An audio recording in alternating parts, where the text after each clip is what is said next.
ನಮಸ್ಕಾರ ಸ್ನೇಹಿತರೆ, ನಾನು ಹನುಮಂತ್ ಮಾಗಿ.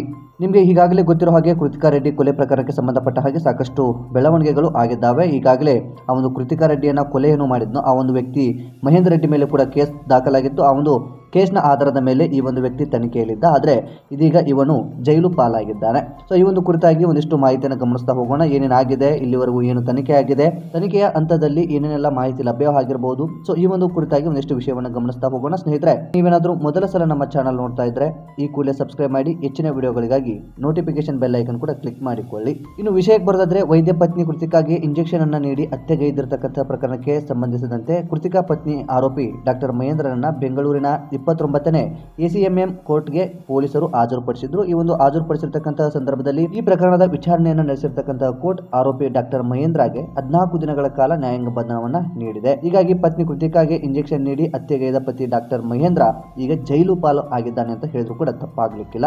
ಇದು ಕೇವಲ 14 ದಿನಕ್ಕೆ ಮುಗ್ದೋಗುವಂತಹ ಸನ್ನಿವೇಶ ಆಗಬಾರ್ದು ಅನ್ನೋದು ಸಾಕಷ್ಟು ಜನರ ಅಭಿಪ್ರಾಯ ಆಗಿದೆ. ಯಾಕೆಂತಂದ್ರೆ ಅವನು ಆರೋಪಿಯಾಗಿದ್ದಾನೆ, ಒಂದು ಹೆಣ್ಣು ಮಗಿನ ಜೀವವನ್ನು ಕೂಡ ಕೊಂದು ಬಿಟ್ಟಿದ್ದಾನೆ. ಸೊ ಸಾಕಷ್ಟು ಅದಕ್ಕೆ ಬೇರೆ ಬೇರೆ ರೀತಿಯಾದಂತಹ ಮಾಹಿತಿಗಳು ಕೂಡ ಲಭ್ಯವಾಗ್ತಾ ಇದ್ದಾವೆ. ಅಂದರೆ ಬೇರೆಯವರ ಜೊತೆ ಅನೈತಿಕ ಸಂಬಂಧ, ಇನ್ಯಾರನ್ನೋ ಮದುವೆ ಆಗಬೇಕು ಅನ್ನೋ ಮನಸ್ಥಿತಿ, ಅದೇ ರೀತಿಯಾಗಿ ಹೆಂಡತಿ ಬೇಡ, ಹೆಂಡತಿಯ ಆಸ್ತಿ ಬೇಕು ಅನ್ನೋ ಪರಿಸ್ಥಿತಿಯಲ್ಲಿ ಇದ್ದ.